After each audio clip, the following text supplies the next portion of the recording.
Mm. Oh boy, I should have had some water. All right, good morning, Facebook and YouTube. Actually, just YouTube. We are starting in about 30 seconds. Hold tight.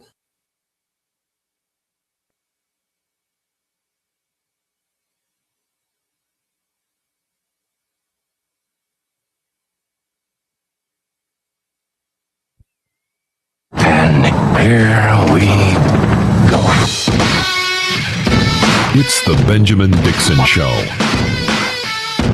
Your mission, should you choose to accept it, is Not merely peace in our time, but peace in all time. I have no fear whatsoever of anybody or anything. Did you think no one was watching? Injustice anywhere is a threat to justice everywhere. your mission. Suppose we go where no man has gone before. To reclaim the American dream, To be given the right of human beings to be afforded equal rights and equal opportunities.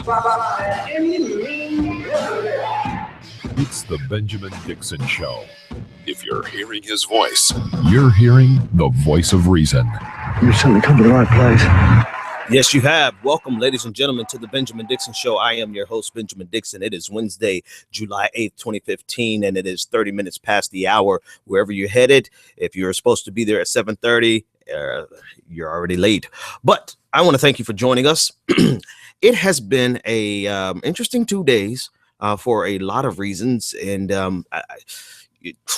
where do I begin? It's always hard to decide where to actually lay my anchor down and actually jump on it. I do want to talk about Bernie Sanders a little more and Hillary Clinton and just the general 2016 election, particularly in comparison to the stronghold that Hillary Clinton has on the minority vote.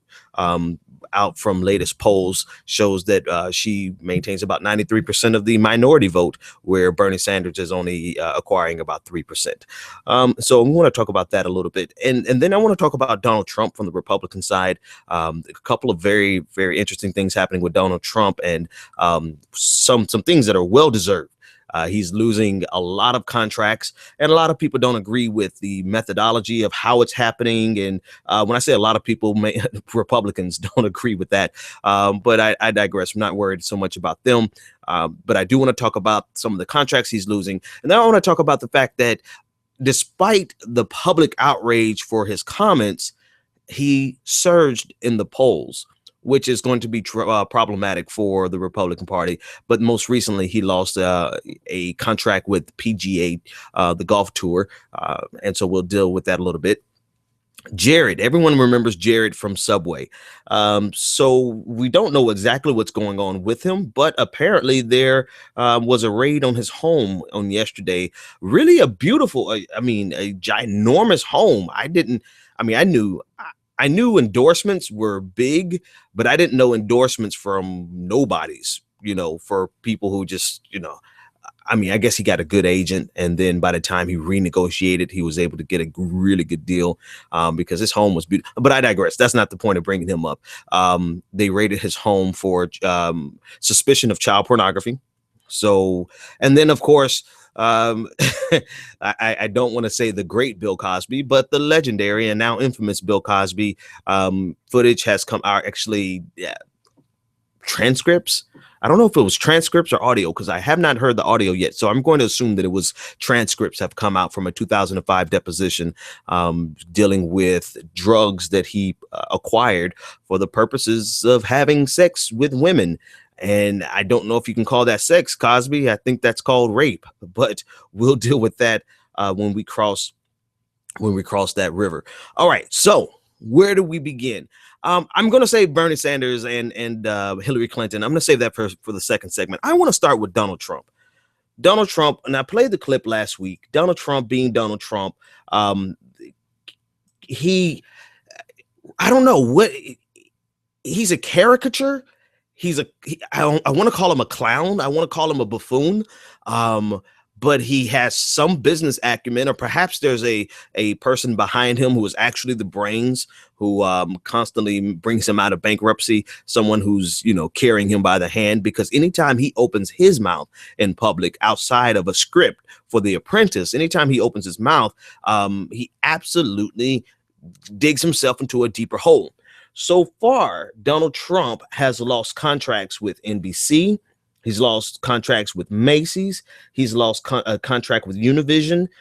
They're no longer carrying the Miss Universe. NBC is no longer carrying Miss Universe, and Donald Trump is not going to be the host of Celebrity Apprentice. And as of last night, the PGA Tour has decided to pull some of their tournaments away from Donald Trump properties and golf courses. So he is losing a lot of contracts, relationships, and even money. I'm reading an article here by Business Insider that's estimated that that he could have lost somewhere around $50.5 million already in the last week and a half because of his statements. Let's give the broader society and the free markets an applause. And a lot of people are, when I say a lot of people, let me say Republicans, free market conservatives, they should be okay with this, but they're not. They're upset. They feel like it's an attack on his free speech. People are coming out saying that he was right. He wasn't wrong. And, we're just attacking him. And of course, Fox News loves getting Stacey Dash for what reason, I don't know. But she said that this is the type of guy that she wants to be president. And it was in context, in all fairness to her, in context, they were discussing the lawsuit that Trump has now filed against Univision for a breach of contract. Now, I'm quite sure Univision has some lawyers on their team and they reviewed that contract. And somewhere in there is going to be something about character and not bringing down the brand, not harming the brand, not causing public harm to their reputation. That's in, and I can't, there's a general phrase for that escapes me right now, but I imagine that's in every contract, especially when you're dealing with a character like Trump. So we'll see how that plays out. But a lawsuit has been filed, and Fox was discussing the lawsuit, and they're happy that he's suing Univision.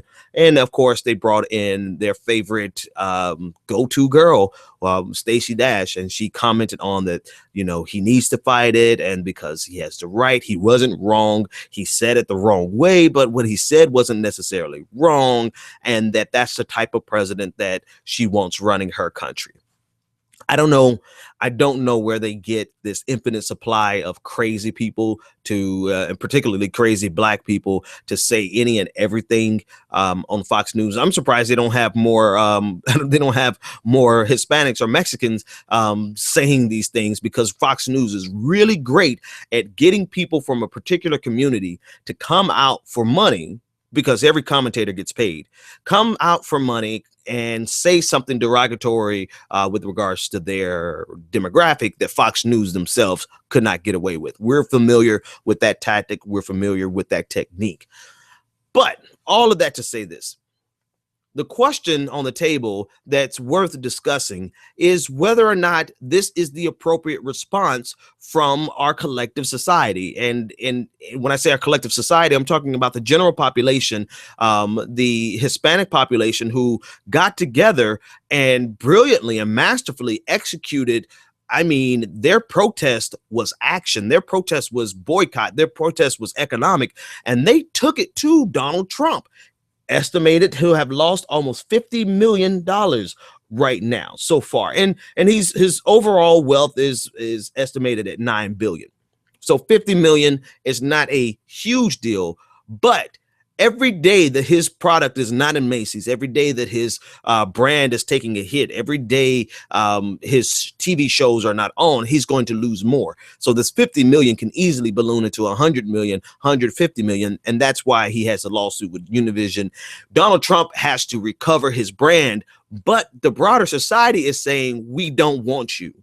We don't want that type of idiocy. We don't want that type of vitriol. We don't want that type of not even thinly veiled racism, just straight out racism, Donald Trump. And I was listening to a radio broadcast, and it was actually a black radio host. I can't think of his name, but he's on Sirius XM Urban View. And he was discussing how disappointed he was that it was going down like this, that he felt as though the markets, he felt as though the people were causing Donald Trump to lose business. Well, yeah, I mean, that's how it works. That's how the free market works. If your brand is so repugnant to the general population, then it is detrimental to Macy's, it's detrimental to Universal, Univision, it's detrimental to NBC, it's detrimental to all the players involved to maintain your products. Because if you carry, think of it like this. If David Duke of the Klan, formerly of the Klan, I don't know if he's with them anymore, but let's say David Duke came out with a brand, it's a good chance that we would no longer patronize whatever store that decides to carry that brand. It's just common sense. But if they really believed in the free markets, which they don't, if they really believed in the free markets, then they would recognize that this is an absolute response from the free market to a guy who wants to run for president, but says that a huge swath of our population are rapists and are murderers. And I guess some of them are good folks, but for the most part, they're rapists and murderers. How else do you expect the general population to respond to that?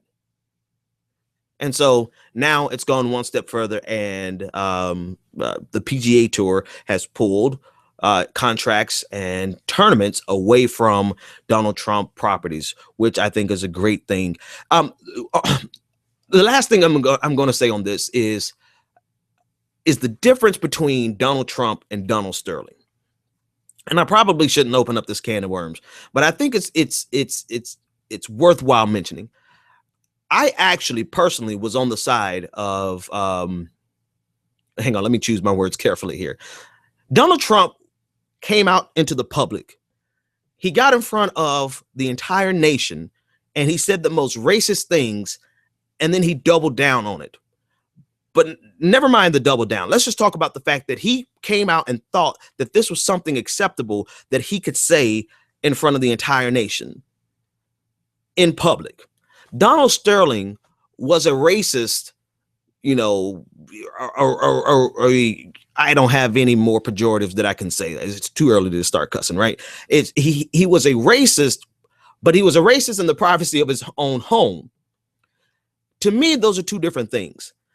To me, a person should be free to do and say and believe and live however they want to live in the comfort of their own home, right? And you got to be careful who you mess with, because he had a wife, but he had a mistress, and the mistress put him out. So what he did in private came public. But the difference is Donald Trump came out blaring and glaring, saying that here is my racism, and I think everyone should be okay with this. Here's the even bigger problem. The bigger problem is that a huge swath of Republicans were absolutely okay with it. And thus he surged in the polls, which is so detrimental to the Republican brand. They don't understand. Some of them understand, but they have fed into this racist, xenophobic, anti-immigration rhetoric for so long that even now, while the rest of the world, the PGA Tour last night turned away from Donald Trump, the base of the Republican Party is turning towards him, and he got lifted up in the polls. So that should tell you everything you need to know about the Republican brand, about the Republican base, and 2016 is going to shape up to be a very, very interesting election.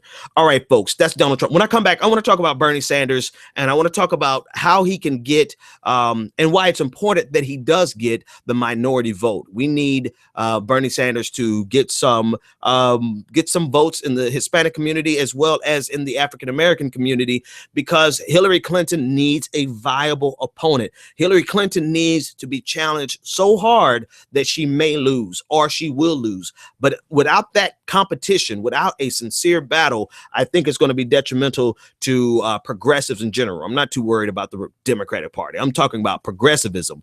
All right. So when we come back from this break, we're going to deal with Bernie Sanders. And after that, we're going to deal with this craziness with Bill Cosby. Heathcliff Huxtable has gone down. He's down, ladies and gentlemen. You can join the conversation, 857-600-0518. This is the Benjamin Dixon Show.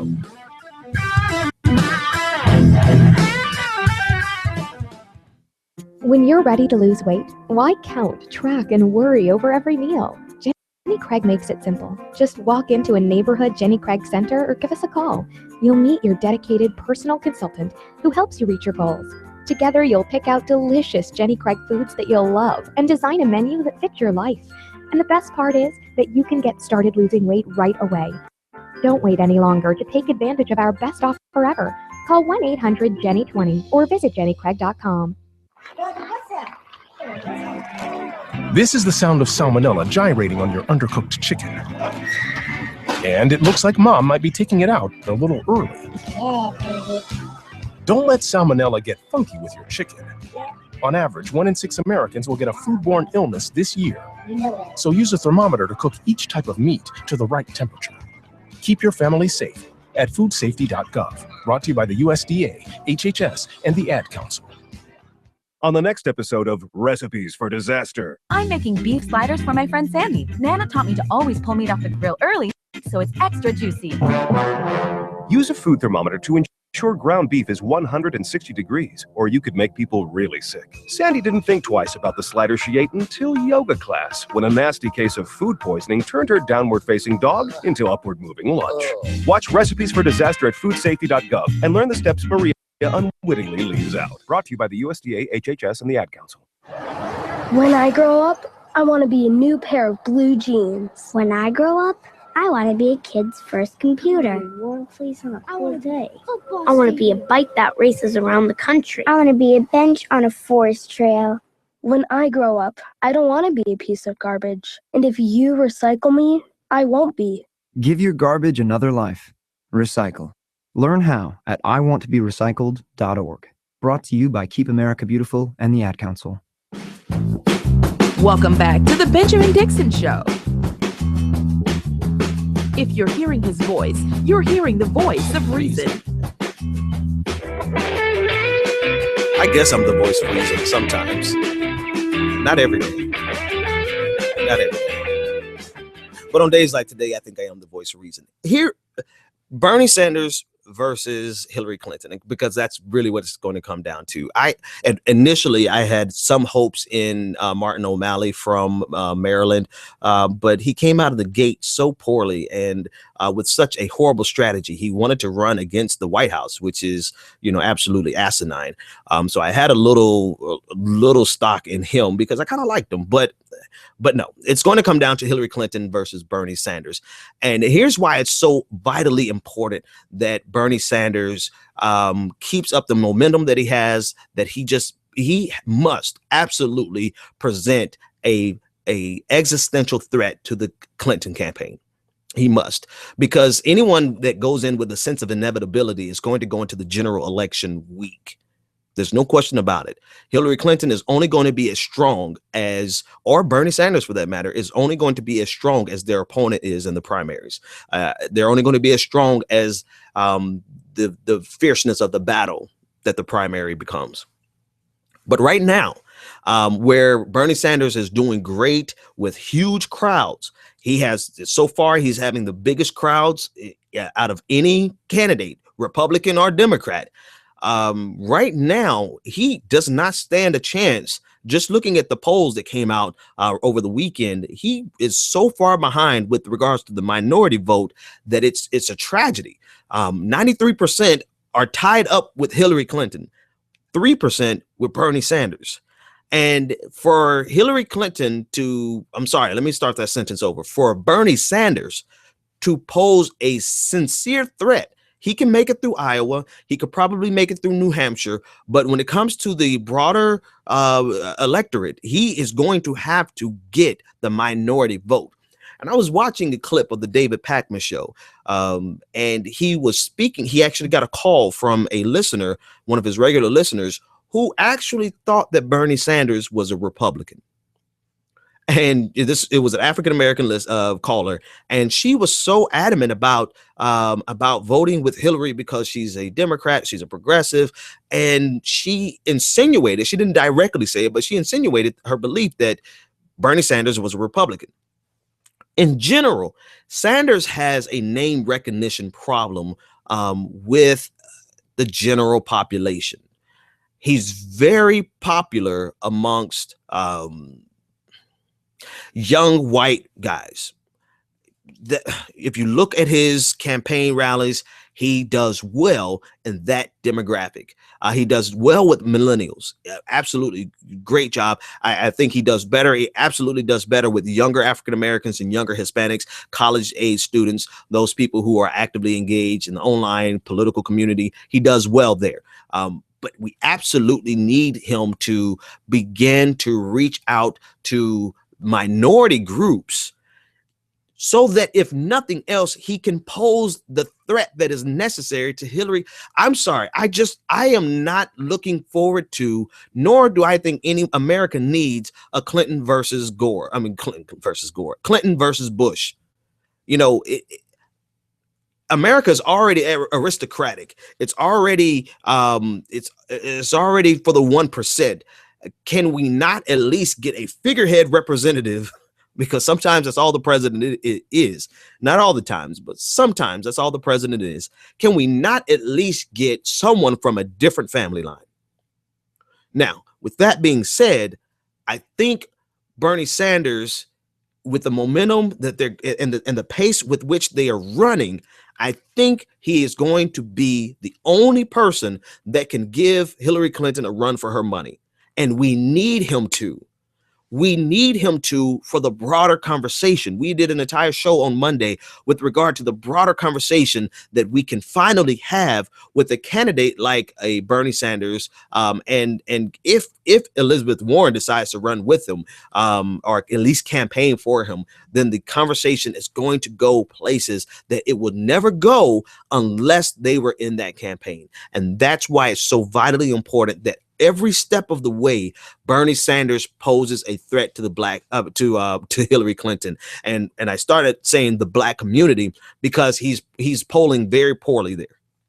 He's polling very poorly in minority community. As a matter of fact, I went to I searched up and down.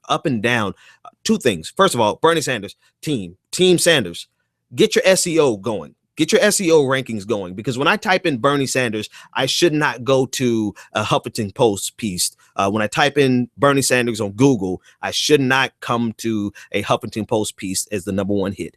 At a bare minimum, you should be on the first page. I had to go to the second page of results to find the Bernie Sanders campaign. That's just a bit of free SEO advice. You got to get your SEO game up. And I know with all the young guys that are working on your team, that should be something that you guys can fix in the next week. But I digress. Now, Bernie Sanders is polling poorly with minorities. And I went to his site to find who is his Hispanic outreach coordinator. Who is his African American outreach coordinator? Who is his religious coordinator? Who are the keys? Who are the people on his team that are charged with galvanizing the minority vote? And I found nothing. No one. His entire team. Now, I'm saying this out of concern. I'm saying this out of, this needs to be fixed. Now, I read a report yesterday that he's still solidifying his team, obviously, and that his key players should be in place early July. Well, this is early July, and he really needs to get those key players in place so that they can start chipping away at this lead that Hillary Clinton has with the minority vote. Now, it's not just a political game. It's a very sincere economic conversation, because for everything that Bernie Sanders stands for, with regards to egalitarianism and with regards to equal opportunity, with regards to breaking the stronghold of the top 1%, and it's really the top 0.1%, everything that he stands for disproportionately affects, or everything he's fighting against. Let me say that sentence correctly. Everything that he's fighting against disproportionately affects the minority communities.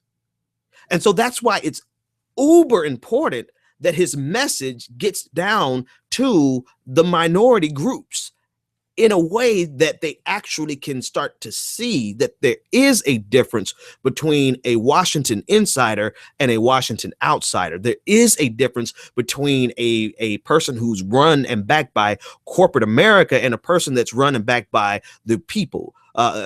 Bernie Sanders is the populist candidate. He is the populist candidate, and that's good news. But if that good news never gets down to the people who needs to hear it the most, because let me tell you something, there are a lot of African Americans who are absolutely disappointed with the economic performance of President Obama, because they feel that he's absolutely the same as any Republican would be. The majority critique that comes from minority voters against the Democratic Party and against President Obama is not to the right, it's to the left. I've never been in a barbershop and heard someone say, you know, what we really need is some austerity. What we really need is to lower taxes on the top 1% so that they can generate more jobs. You know, what we really need is to stimulate the economy by giving subsidies to oil companies. You never hear that.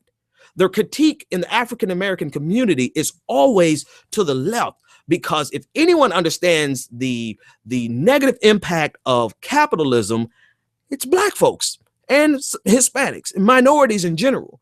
So everything that Bernie Sanders stands for and everything that he fights against disproportionately affects the Black community and the Hispanic community and the minority communities in general.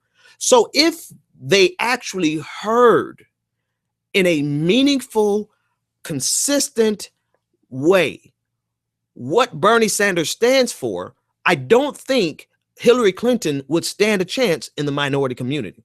They wouldn't. She wouldn't. I think Bernie Sanders can do well. I think he can do best in the Black community because of what he absolutely has stood for all of his life.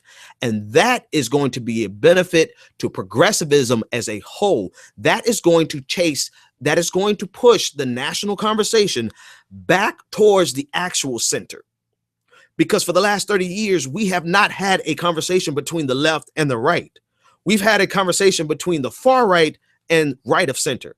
We've had a conversation essentially between, if I could use a social, we've been having a conversation between Republicans and Dixiecrats, blue dog Democrats, and finally we have somebody who's going to have a true progressive liberal conversation, a fierce conversation, fierce campaign. I like what they're doing, but I just did not like the polls that I saw this past week where he is only getting 3% of the minority vote. And there's no way that he can continue to pose the threat to Hillary Clinton that he currently is unless he begins to poll stronger. And I think his conversation is, I honestly know what he has to say is what the Black community has been saying for a long time. He's more in line with Cornel West, right? What he says, his critique, his policies, what he wants to bring is absolutely in line with Noam Chomsky, right? But it's also in line with Cornel West and all of the intellectuals on the left, to the left of President Obama. So there's a huge opportunity there. There's a huge opportunity there. And I think if he begins, if he hires the right people, because, you must hire the team. Your team is everything. If he hires the right people and they carry the right message, which is his message, I think you could see a dramatic flip. I honestly think in 2 or 3 months, you could see that go from 93% for Hillary Clinton down to 60%, maybe 40%. And that would be enough to give him what he needs to give a threat, take it to Hillary Clinton all the way through the end of the primary. This should not be, we don't need a token campaign from anybody.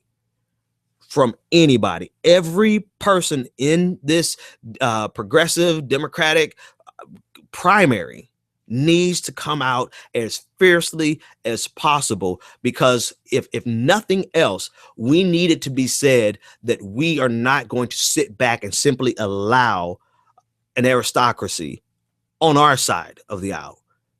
It cannot, and not even it's worse than an aristocracy. It's a dynasty. We cannot sit back and allow a dynasty on our side of the conversation, because that is absolutely what Republicans do and have done for generations. And if we're not going to be different, then what's the point? If we're not going to operate differently, if we're not going to be populist, if we're not going to give opportunities, and not give opportunities, but if we're not going to allow viable contenders to step up to the plate, then how are we any different?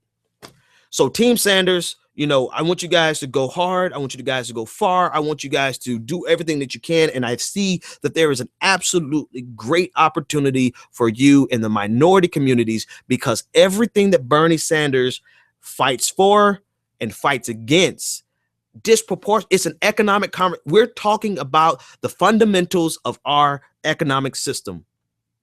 And we're talking about the fundamentals of capitalism and the disproportionate effects that it has on the average American worker. Now, if it has negative effects on the average American worker, you can best believe it's going to have even more adverse effects on minority communities who don't start off in life as the average American worker. Case in point, a person born in suburbia America, they feel the effects of capitalism, of our economy, very much so. It's very real that the middle class is disappearing. But now, what about the people who are born in the lower class, in the ghettos, in the trailer parks, in the communities where jobs are not prevalent, where opportunities are scarce, where education is broken, where infrastructure is broken? So all these things that Bernie Sanders is standing for, it's there for the taking. It is absolutely there for the taking in minority communities, and we can't bring it to him on a silver platter. He has to come after it. And we can see, and unfortunately, it's like Hillary Clinton has gotten the minority vote on a silver platter, and somebody needs to just go and slap it out of her hand, because you know what? I have not seen her heard any policies. I've heard a little rhetoric, but I have not heard a whole lot that makes me say, you know what? She's the candidate for minorities. She's the candidate for Hispanics. She said a little something with regard to Donald Trump and this, but talk is so cheap from politicians. Talk is so cheap. And Bernie Sanders is very consistent. If nothing else, Sanders is consistent. So I'm not campaigning for him. What I'm campaigning for is a good fight. I'm campaigning for I want them to fight like hell. I want the underdog to come up and almost knock her out of the ring, if not knock her out of the ring. And if she survives, if Hillary Clinton gets the nomination, it needs to be by the skin of her teeth. It needs to be so close and so ferocious and so I don't want to say bitter, because bitter is the wrong word. Intense. That's the word. It needs to be such an intense fight that she is transformed, and that she and her entire campaign takes on the essence of Elizabeth Warren and Bernie Sanders. If she wins, it needs to be such a intense fight that she is really transformed into something that progressives can be proud of. That's if she wins, because Bernie Sanders and Elizabeth Warren, they're the type of progressives that we're already proud of. That's my spiel. You guys, you can join the conversation, 857-600-0518. I got a lot of great feedback over the weekend. Over the last day when I posed the last question, my question with regards to the broader conversation. And when we come back, we'll discuss that a little bit more. But I'm telling you, man, anybody listening, anybody watching this who is on Team Sanders, it is absolutely there for the taking, because the Black community is disproportionately affected by everything that Bernie Sanders is fighting against. So all we need is for him to come out here and tell us about it. We'll be back. You're tuned in to the Benjamin Dixon Show. Join the conversation, 857-600-0518.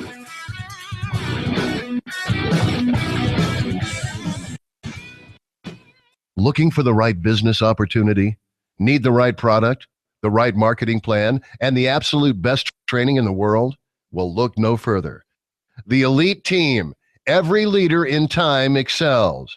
They believe the key ingredients in becoming successful in life and in business are just a keystroke away. Go to www.eliteteamsite.com.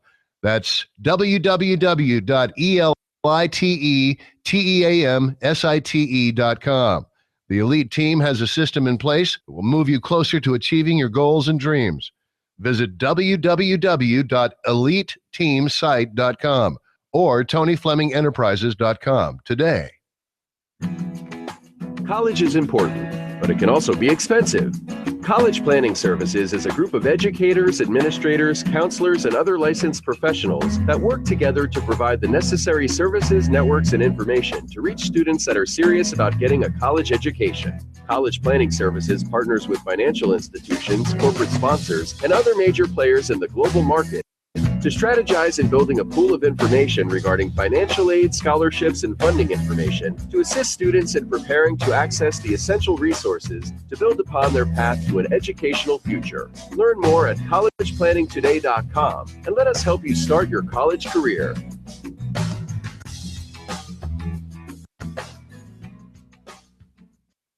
Do you want to take your business to the next level? Ultimate Business Solutions provides the support you need to increase your customer base and sell more products and services online. Specializing in graphic arts, web development, and internet marketing, Ultimate Business Solutions creates the face of your business. If you're looking for a custom logo, dynamic website, or popping marketing material, call Ultimate Business Solutions today at 404-704-2197 or visit www.ultimatebizsolutions.com. Ultimate Business Solutions. Let us create your future. Do you have tax issues, owe back taxes, or need tax relief? Contact L&B Tax Service today. L&B offers you over 15 years of expertise and first-class tax service for individuals, professionals, and business owners. With nationwide service, you can easily find a location near you. Contact one of our tax professionals through our website, lbtaxservice.com. That's www.lbtaxservice.com. L&B Tax Service Incorporated. Tax professionals that you can trust. You've tuned in to The Benjamin Dixon Show. Hey, no, no, no. Hey, no, no. Yeah, that's what happens when you're doing stuff at the last second. Okay, anyway, welcome back, ladies and gentlemen. All right, so we were talking about in the last segment, Ron Paul. Goodness, my producer threw me off. He sent me a note saying that the popularity of Bernie Sanders, and this is actually a really good thing. Bernie Sanders is really pulling from the same base of people that were in love with Ron Paul in 2008. And, you know, that says a lot about the libertarian strand that is very present in our younger, you know, the millennials, right? Millennials tend to be libertarian-esque. Now, that's a good thing because I like the fact that Bernie Sanders is going to be pulling away from that group that could vacillate towards the Republican Party with a person like Rand Paul. Thankfully, Bernie Sanders is here and he's already gotten a huge head start, right? So he's going to be the person to pull the millennials. Here's a nuance that people may disagree with, and it is what it is. Here's a nuance about that particular demographic that Bernie Sanders' team needs to be aware of, that Republicans and the Rand Paul team, the Ron Paul team, did not care about. There's a strand in libertarianism that really ignores the plight of minorities, and not just minorities, marginalized groups in general, women, blacks and Hispanics. And, you know, this is not categorical, and I'm not condemning all libertarians, but it is just the fact of the matter. You know, you see in the ideology of libertarianism, the belief that the government should not impose any type of, should not use force to impose anything on people, that the government should completely get out of the way. And inclusive in that conversation is generally civil rights, where the government should not compel people to not discriminate. And there's plenty of footage on Rand Paul and Ron Paul speaking directly to that effect. That often unspoken strand in libertarianism can be problematic for Bernie Sanders because he's pulling that demographic. He's absolutely pulling that young, white, millennial, corporate guys, gamers. You know, he's pulling that demographic, and they're doing great for him right now, but they can't get complacent there. And I think that is a potential that has the potential of happening And it's almost, this is the starting position, right? The starting position for Bernie Sanders with the minority vote is 93% for Hillary Clinton, 3% for Bernie Sanders. So the starting position is so far behind that they don't have a minute to spare. They don't have a minute to be apathetic, not 1 second. They absolutely must ferociously go after minority voters, because he's going to do well with that young millennial libertarian-esque demographic. He's already doing well there. Here's the question that I want to pose to you guys, and I don't know. Do you think Sanders would start to lose in that core demographic if he begins to ferociously go after minority voters and women voters? Now, that's a conversation for another day. Maybe we could have it now. I don't know. I don't think I have enough time to have that conversation. But because of the nature of that young millennial white guy demographic, they're serving him well right now. You know, that's 10,000 people show up. I would say about 75% to 80% are those young white guys who are either in college or they're working in corporate America. They're doing well in that demographic. Do you think that if Bernie Sanders, and this is just a question I want to ask you, do you think Bernie Sanders will start to lose in that core group if he begins to go after minorities, women, et cetera, et cetera, et cetera? That's the question of the day. Now, last time I asked the question, you guys gave some really brilliant answers, and I don't have time to go through all of them because they're really philosophical, and they're very deep in economic policy. Some suggestions. One guy sent me an email through Facebook, and it was a brilliant analysis, but it was very, very, very, very long, so I don't even have time to go over the air. But the question I want you guys to answer today is, can Bernie Sanders, and to be redundant, I'm going to repeat it for the third time, can Bernie Sanders maintain his core demographic, which is very similar to the libertarian demographic that went after Rand Paul and Ron Paul in 2008 and potentially Rand Paul? Can he maintain that core demographic while simultaneously catering to, because that's what it is, ferociously going after Black voters, Hispanic voters, and women voters? Now, on the surface, everyone is going to say yes, but you have to go beneath the surface to really understand the identity of his core group. And if nothing else, I think it's going to make them have a moment of reflection. And I'll just leave it at that. But don't take my word for it. I want your input. So when you watch this video, or if you're listening on Spreaker, you can leave a comment there, or you can go to YouTube and leave your feedback with regards to, what do you think? Can he chase after the Black vote and not lose any of his libertarian-esque? Because they're not true libertarian. They vacillate. That's a very interesting group that in 2012, everyone was trying to tell President Obama, you need to pay attention to this group, because it's a swing vote. They have very liberal social beliefs, and they have some rather conservative but still liberal, you know, they vacillate on economic policies. And then now, of course, Bernie Sanders absolutely gets the left in terms of economic policy. So it's a hodgepodge. And that's the interesting thing about progressives in general.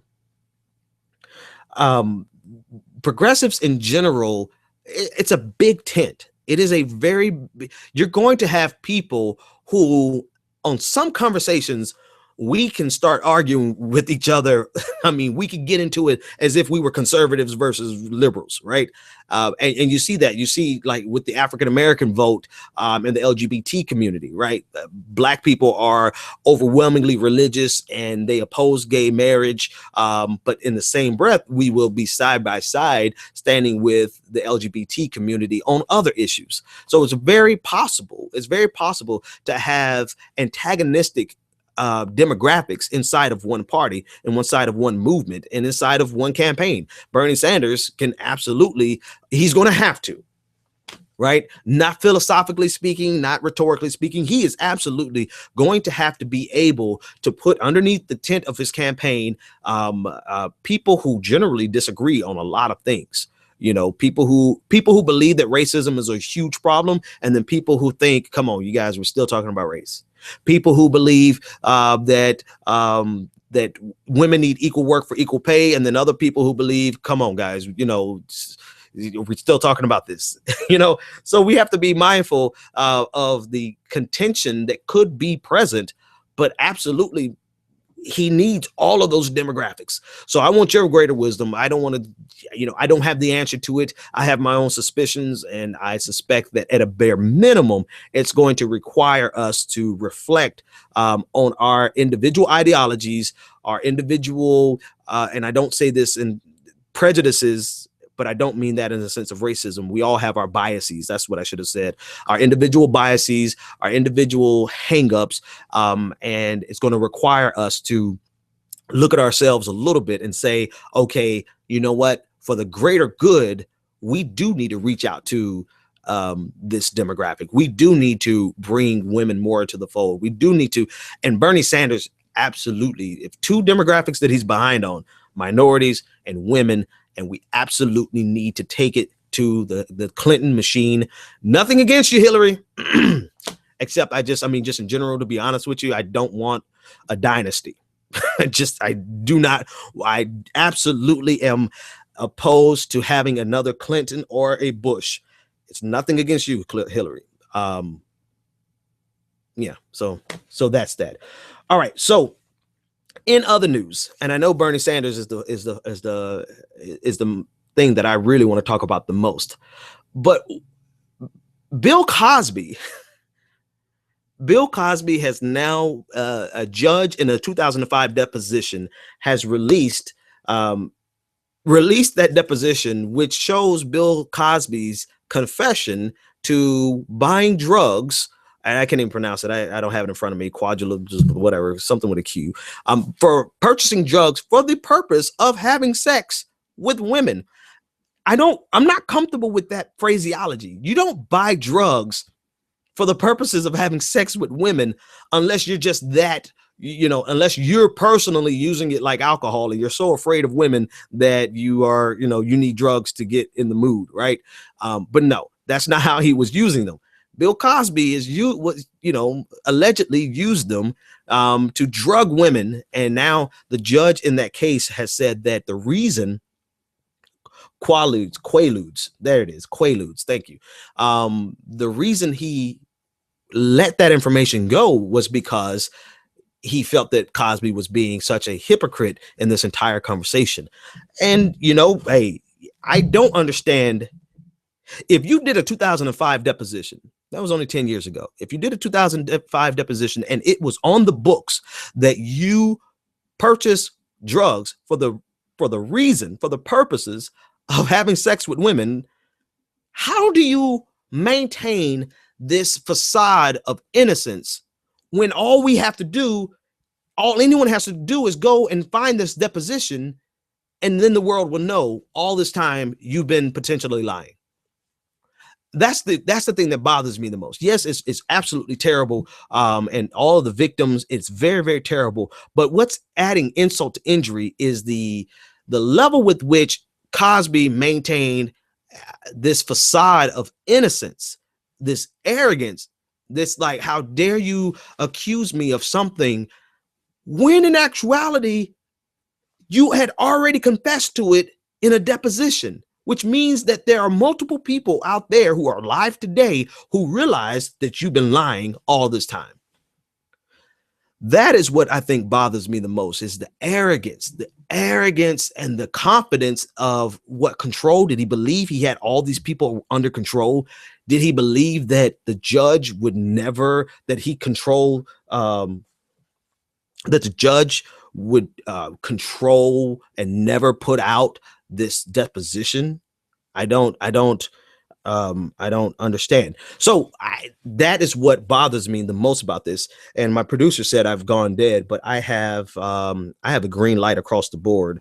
Actually, Hang on a second. I don't have a green light on my radio connection. So guys, hang on one tight. Hang on 1 second. Okay, so we're back. The arrogance with which Cosby has carried himself over the last couple of months. Now, there's a lot of people rejoicing, and this is the part I don't understand. A lot of people rejoicing at his downfall. Here's my thing: if I don't rejoice in anyone's downfall, and that's just me personally. I don't get off on people falling and people getting in trouble, even if they did something wrong. I think that's just my personal thing. I hate to see anyone's legacy completely destroyed. Well, maybe I'm lying because I'm not really too sad about Donald Trump. I'm not really too sad about Donald Trump losing his legacy. So maybe I need to hang on. Maybe I'm being a hypocrite myself. Hang on, let me think about that. Yeah, I'm being hypocritical. You know, dang. Okay, so I guess let me say it more correctly. I don't enjoy seeing people that I admire have their legacy destroyed. Let me be honest. Okay, so there it is. Because I have no problem seeing people like Donald Trump. So then maybe he's Cliff Huxtable, you know, and we grew up on him. Everybody grew up on him for the most part, and it's really sad to see. You know, a lot of times the mistake we make. This is the mistake we make. We believe that the person that they portray on TV or in the movies or even in the political sphere, we believe that that's who they really are. And so we saw Cliff Huxtable and we thought Bill Cosby and Cliff Huxtable were one and the same. And in full disclosure, I got a scholar. I went to college on a Cosby scholarship. Bill Cosby paid my way through college for at least for the first 2 years before I decided to change my mind and do some other things with my life. But for the first 2 years, I was a recipient of the Cosby scholarship, which was a full ride, which absolutely was brilliant. And I got a chance to meet him at the graduation because of you know, he was sending me and a couple other people at our school money. All right. Now, that being disclosed, the problem still is that we don't make any distinction between who people are in their private life and who they portray themselves to be. And so we fall in love with their public persona and we get disappointed when we realize that that's not who they really are. And this happens quite often, and it happens to everybody. And so the moral of the story is that we absolutely need to not be so sycophantic. You know, we need to not be so in love with people that we can't become deaf to the obvious and to what people are telling us. It doesn't mean that we crucify every single person, but it means that if 20 people have come out, then, you know, maybe we need to stop thinking of him as Cliff Huxtable and saying, okay, something might be up with Cosby. And that's finally the case. The most the most ironic thing was R. Kelly. R. Kelly, of all people, came out and said that that Bill Cosby was a pervert and that he needs to go to jail. The same R. Kelly, ladies and gentlemen, that is known for loving girls, young girls. So anyway, that was a freebie. I didn't even have to go there, but still, I just saw that come across my screen. I'm like, come on, man, it's the kettle calling the pot black. All right, last thing, and then I'm going to get out of here, and then we want to deal with a couple of other things. I want you guys to really answer that question for me with regard to Bernie Sanders on the YouTube channel. But what is going on with these public figures? Jared from Subway, they raided his home on yesterday, which, by the way, was a absolutely fabulous home. I think I will go and be the new Subway representative. I need to lose about 60, 70 pounds. Anyway, so maybe I'll go and start eating Subway so I can become the new spokesperson, because I don't know what type of contract Subway gave him, but the home that they raided was immaculate. But that's besides the point. His home was raided on suspicion of child pornography. And that is, you know, it's alleged, he hasn't been convicted. But just the suspicion of it is so troubling, it's so disturbing that it really is like, you know, I don't have any stock in Jared, you know, but it's still just like, wow, what is going on with people with power and money? I mean, I guess I guess you could find it anywhere. I guess you could find it in poor communities, but still, it's very, very disheartening. So that's going to be an interesting story for us to follow as we get more information. Right now, it was just a raid. They took some computers. They took some hard drives, and so we'll see how that plays out. But it's not looking good. It's not looking good for the Trump. It's not looking good for Jared, and it's definitely not looking good for Bill Cosby. Some troubling times ahead. Okay, folks. I think I'm going to call it there. I've got a couple of articles to write, and I've got some exciting things brewing for the Benjamin Dixon Show. I cannot tell you what it is yet, but after I have a phone call today with some people, I can tell you there are some really exciting things coming around the corner for the Benjamin Dixon Show, and I want you to be a part of it, and I think it's really going to get the word out to a lot more people. Because we do what we do here. Listen, I want you to follow us at Twitter at the BPD Show. I need you to follow us on Facebook. We just crossed over 1,000 people on Facebook. We should have 5,000. We should have 10,000. But, we start slow. Follow us on Facebook, the Benjamin Dixon, facebook.com/the Benjamin Dixon Show. Find us on youtube.com/C/ you're listening and you're looking now on YouTube. Be sure to subscribe. Check out all the rest of our videos. Help us. We're like 100 people away from 2,000. Help us get over that 2,000 YouTube subscriber hump. We want to get to 10,000 before the end of the year. And there's a lot of good things going on. Enough of my voice. Get to work. Have a great day at work. And we will see you next time. And until that moment comes, when we, the Americans, are able to accept the fact that on that continent we are trying to forge a new identity for which we need each other. That I am not a ward of America. I am one of the people who built the country. Until this moment. That we are brothers. It's not a question of Jews or Christians or Muslims. We're all in the same boat. We need each other. Love is a condition so powerful. It may be that which holds the stars in the firmament. Until this moment. Love. Until this moment. Love. Until this moment. I come to you today to say that we can build a newer and better nation. I say we can do so, that we must do so, and that we will do so. You've tuned in to The Benjamin Dixon Show.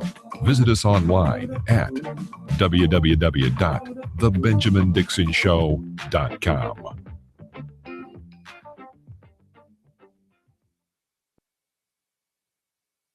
Oh my God, who the hell cares? YouTubers, thanks for hanging out. Be sure to subscribe, share the video, and do all those things we need to do to get the word out. All right, love you. Next time.